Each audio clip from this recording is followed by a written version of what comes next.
in the north of your border is for Hezbollah to unleash a lot of rockets at you and then to carry on doing that for the next calendar year.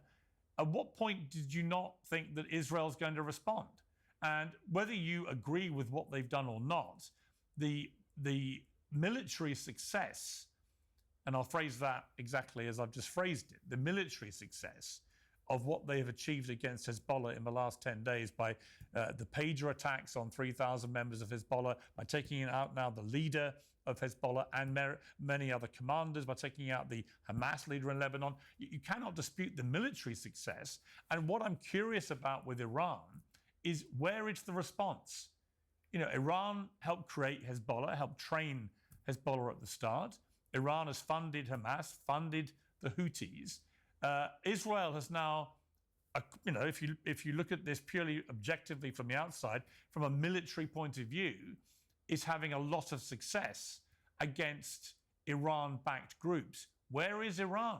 Why is it not responding? Many people think it's because actually Iran doesn't have either the ability to take on Israel or the desire to.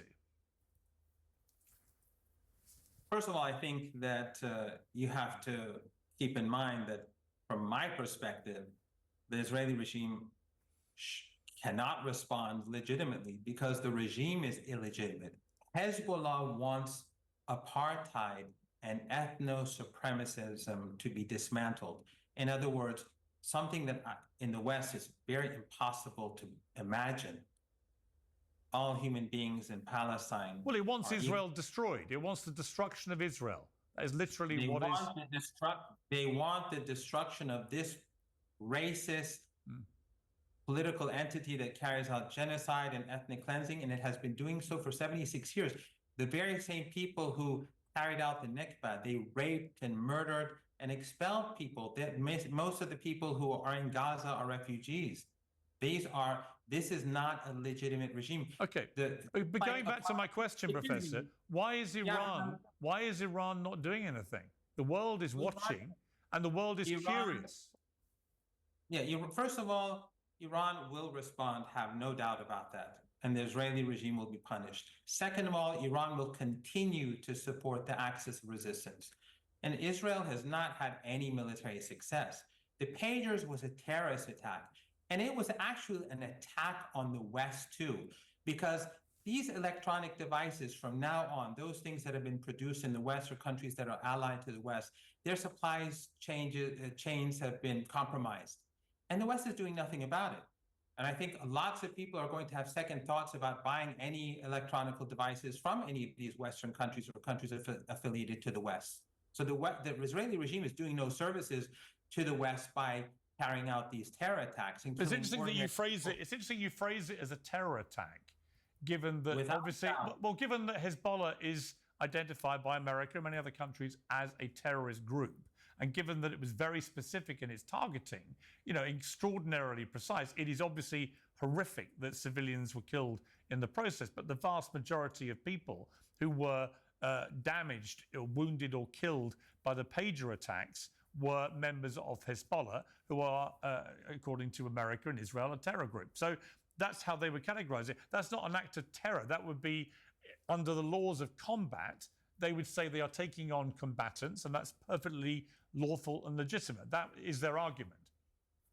Piers, if it was pagers and walkie-talkies or cell phones that were in the United States, I think you'd have American bombers over countries who they would claim were behind it. So let's put aside the hypocrisy. But just to be clear, you don't think that Israel has any military right to respond to Hezbollah firing rockets at Israel?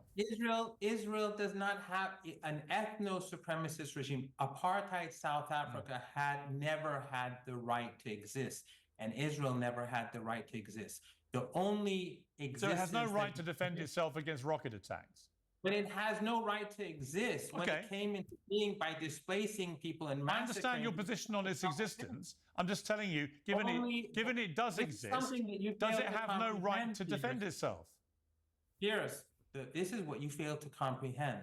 As long as you have a master race As long as you have a hierarchy of race, as long as you have one race that considers itself superior to others, there is not going to be any peace. That's just a fact of life. Whether it's in the United States or whether it's in Palestine or whether it's in South Africa, there's not going to be peace. For Iran, the dismantling, and for Hezbollah, the dismantling, or you can call it the destruction, the dismantling of this system has to happen. And this is something that you don't accept, which is fine. You support racism. No, I don't. No, hang on. Don't misquote me. Don't misquote me. I don't dispute for a moment that is the intention of all that. I'm just saying that right. Yeah, but hang on. Yeah.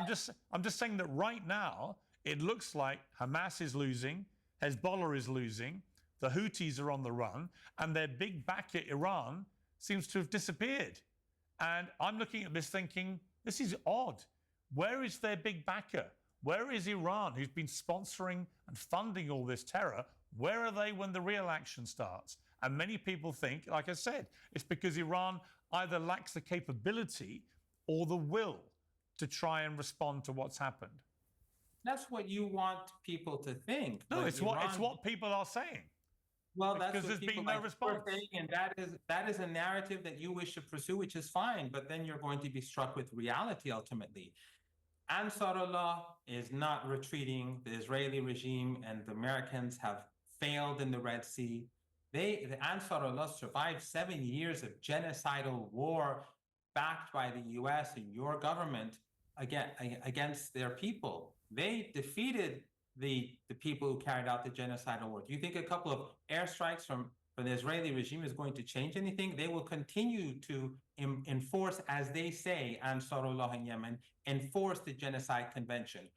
And your governments are the terror organizations. They're the ones that are funding this genocide. They're the ones giving the bombs, the bunker busters to go and bomb homes and civilian towers in Gaza. And whenever they carry it out, the Western media will say Hamas strongholds, terror centers, Hezbollah strongholds. Why? Because they want to justify these terror attacks. No, the terrorists are in London and Washington and Paris and elsewhere.